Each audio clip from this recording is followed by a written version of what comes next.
আজকে অযোগ্য প্রমাণিত হয়েছে।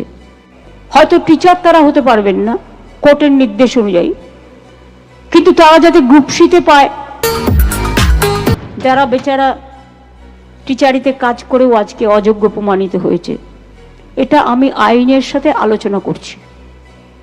আইনত আলোচনা করে হয়তো টিচার তারা হতে পারবেন না কোর্টের নির্দেশ অনুযায়ী, কিন্তু তারা যাতে গ্রুপ সিতে পায় বা সেই রকম পর্যায়ে সেটা দিতে পারি কিনা আমরা, সেটা আইন যা বলবে আইনের সাথে কনসাল্ট করে খুব শীঘ্রই আমরা এটা জানাবো। আমি কাউকে হতাশ হতে বারণ করব, তার কারণ আমাদের সরকার হচ্ছে মানবিক সরকার এবং আমাদের দৃষ্টিভঙ্গি অলওয়েজ আমরা পলিটিক্যালি দেখি না, আমরা মানবিকভাবে দেখি।